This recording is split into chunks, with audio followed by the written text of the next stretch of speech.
Hello friends, നമ്മളിന്നിവിടെ തയ്യാറാക്കാൻ പോകുന്നത് മസാല ദോശയാണ്. അതിന് വേണ്ടിയിട്ട് ഞാനൊരു കുക്കർ അടുപ്പിൽ വെച്ചിട്ട് ഒരു 2 ടേബിൾ സ്പൂൺ വെളിച്ചെണ്ണ അതിലേക്ക് ഒഴിച്ചിട്ടുണ്ട്. ഇനി ഇതിലേക്ക് നമുക്ക് കുറച്ച് ഉലുവ ഇടാം.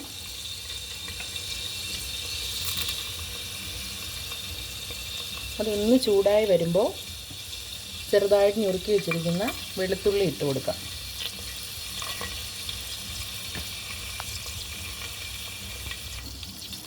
ഈ വെളുത്തുള്ളിയും ഉലുവയും ചെറുതായി ഒന്ന് മൂത്ത് വരുമ്പോൾ നമുക്ക് അതിലേക്ക് കറിവേപ്പിലയും പച്ചമുളകും ഇട്ട് കൊടുക്കാം. ഞാൻ ഒരു പച്ചമുളകാണ് ഇവിടെ എടുത്തിരിക്കുന്നത്. അത് ചെറുതായിട്ട് നുറുക്കിയിട്ടുണ്ട്.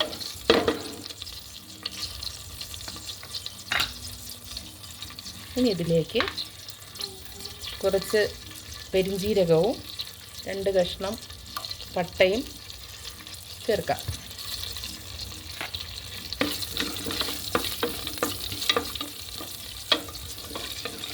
നന്നായിട്ട് ഇളക്കി കൊടുക്കുക.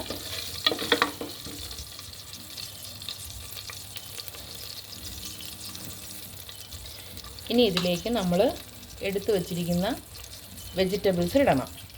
വെജിറ്റബിൾസായിട്ട് നമ്മൾ എടുത്തേക്കുന്നത് ഉരുളക്കിഴങ്ങ് ഒരു 3 എണ്ണം മീഡിയം സൈസാണ്, സവാള, തക്കാളി, ഇത്രയാണ് നമ്മൾ എടുത്തിരിക്കുന്നത്. നമ്മൾ കട്ട് ചെയ്ത് വെച്ചിരുന്ന വെജിറ്റബിൾസ് നമ്മൾ ഈ എണ്ണയിലേക്ക് ചേർത്തിട്ടുണ്ട്. വെളുത്തുള്ളി മൂത്തതിന് ശേഷമാണ് നമ്മൾ വെജിറ്റബിൾസ് ഇട്ടിരിക്കുന്നത്. നന്നായിട്ടൊന്ന് ഇളക്കി കൊടുക്കുക. ഇത് നല്ലവണ്ണം ഒന്ന് മിക്സായി വരുമ്പോൾ നമുക്ക് അതിലേക്ക് ആവശ്യമായ പൊടികൾ ചേർത്ത് കൊടുക്കാം. ഞാൻ ഇന്ന് തയ്യാറാക്കുന്നത് നോർമൽ മസാല ദോശയാണ്. നമ്മൾ പനീർ ഉപയോഗിച്ചും ചിക്കൻ ഉപയോഗിച്ചൊക്കെ ഇവിടെ കുട്ടികൾക്ക് മസാല ദോശ ഉണ്ടാക്കാറുണ്ട്. ഇത് സാധാരണയായിട്ട് നമ്മൾ ഉണ്ടാക്കുന്ന മസാല ദോശയുടെ റെസിപ്പിയാണ്. ഇത് നന്നായിട്ട് മിക്സായി വന്നിട്ടുണ്ട്. ഇനി നമുക്ക് ഇതിലേക്ക് ആവശ്യമായ പൊടികൾ ചേർത്ത് കൊടുക്കാം. ഇതിലേക്ക് ആദ്യം നമ്മൾ മല്ലിപ്പൊടിയും ഗരം മസാലയാണ് ഇടുന്നത്. മഞ്ഞൾപ്പൊടി 1/2 ടീസ്പൂൺ, മുളക് പൊടി 1 ടീസ്പൂൺ, കുരുമുളക് പൊടി 1/2 ടീസ്പൂൺ. ഇനി ഇത് നന്നായിട്ട് മിക്സ് ചെയ്യാം.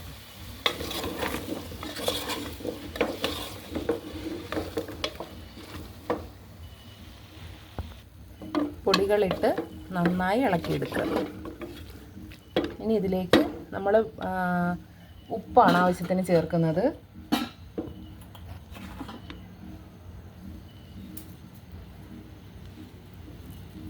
നമുക്കിപ്പം കുറച്ച് ഇട്ട് കൊടുക്കാം. അവസാനം എല്ലാം ലാസ്റ്റ് നമ്മൾ വെന്തതിന് ശേഷം നമുക്കൊന്നുകൂടെ ഉപ്പ് നോക്കി കുറവുണ്ടെങ്കിൽ അപ്പോൾ ബാക്കി ചേർക്കാം. ഇതിലേക്ക് വേകാൻ ആവശ്യമുള്ള വെള്ളം ഒഴിച്ചു കൊടുക്കാം. കുക്കറിലാണ്, അപ്പോൾ നമുക്ക് അത് കണക്കാക്കി വെള്ളം ഉപയോഗിക്കാം. ഞാനിതിൽ ഇപ്പോൾ ആവശ്യത്തിന് വെള്ളം ഉപയോഗിച്ചിട്ടുണ്ട്. ഇനി നമുക്ക് മൂടി വെച്ച് വേവിക്കാം. ഞാൻ ഉപയോഗിക്കുന്ന കുക്കറിൽ ഒരു 3 വിസിൽ ആകുമ്പോൾ നമുക്ക് ഉരുളക്കിഴങ്ങ് നന്നായി വെന്ത് കിട്ടും. മസാല ദോശയ്ക്ക് ആയതുകൊണ്ട് നന്നായിട്ട് ഉടഞ്ഞു വരുന്ന പരുവത്തിനാണ് നമുക്ക് കിട്ടേണ്ടത്. അപ്പോൾ നമുക്ക് അടച്ചു വെച്ച് വിസിൽ വരുന്നവരെ വെയിറ്റ് ചെയ്യാം. നമ്മുടെ മസാല ദോശയ്ക്ക് വേണ്ടിയിട്ടുള്ള മസാല ഇവിടെ റെഡി ആയിട്ടുണ്ട്.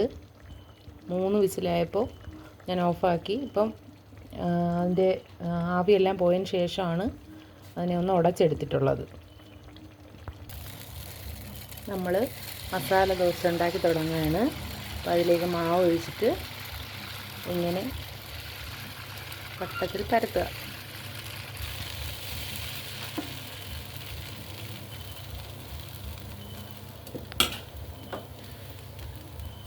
അത് മുരിയാൻ ആവശ്യമുള്ള എണ്ണയും കൂടി ഒഴിച്ചു കൊടുക്കുക.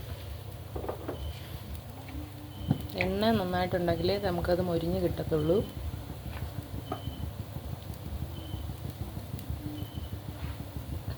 നല്ല രീതിയിൽ നമുക്ക് മൊരിയണം.